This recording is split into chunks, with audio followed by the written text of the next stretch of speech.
to love and serve others. G.K. Chesterton, a British novelist, said, "There is a great man who makes every man feel small. But the real great man is the man who makes every man feel great." When I think of men worth remembering, Martin Luther King Jr. is near the top of my list.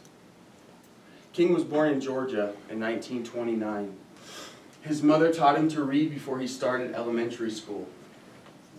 King was so intelligent he skipped his first and last years of high school.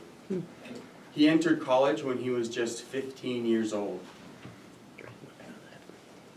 King graduated from Morehouse College in 1948 with a Bachelor of Arts degree in sociology. Sociology is the study of the development, structure, and functioning of human society.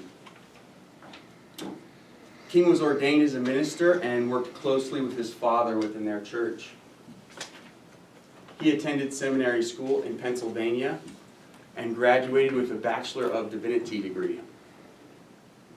In 1955, MLK became Dr. Martin Luther King when he earned his PhD in theology.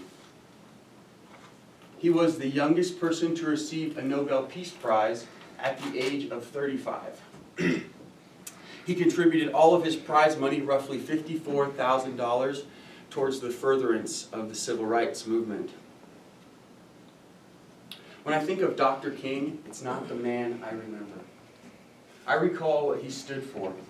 I envision his ideas, beliefs, ideals, his purpose. I remember a love that overcame a nation of hatred. MLK fought violence with peaceful truth. He put a stop to brutality through courage, passion, and perseverance. When I was a teenager, I spent time at Spring Creek, a local juvenile detention center. In big letters on the wall, MLK's words stood out. The quote read, "The ultimate measure of a man is not where he stands in moments of comfort and convenience, but where he stands in times of challenge and controversy." Those words speak truth to us all. The trials of life reveal our true character.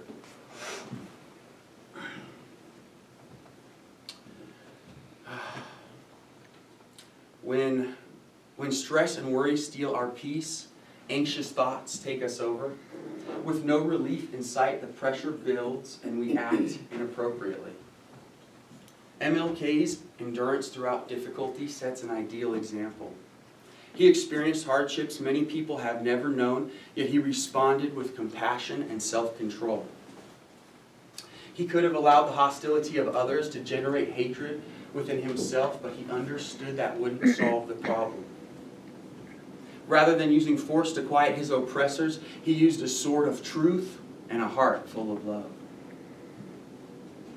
When I was 16, I started collecting quotes. Martin Luther King's quotes are among the best I have collected. He wrote something that really stood out to me. He said, "If physical death is the price I must pay to free my white brothers and sisters from the permanent death of the spirit, then nothing could be more redemptive." Those words impacted my heart. I thought of all the persecution MLK must have endured. Through all the oppression, he still chose to love. He desired to save the white man from the hatred that was within them. He was willing to die in order to save their souls from the permanent reality of hell.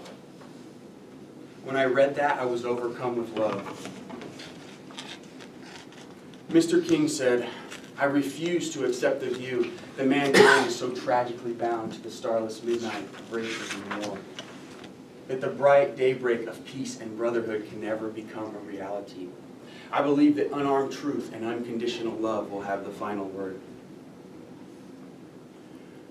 Dr. King presented a message of love.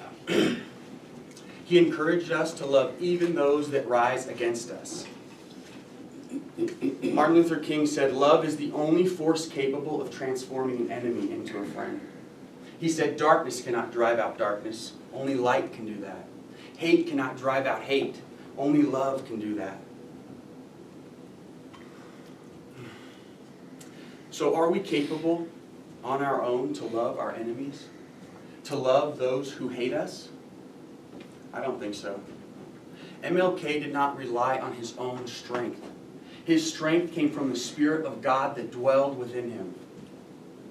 It is through God's love that our pride can be thrown out and our hearts can be changed. It is through Christ's example and saving grace, and through the example of those who strive to be like him, that we can love beyond our capabilities.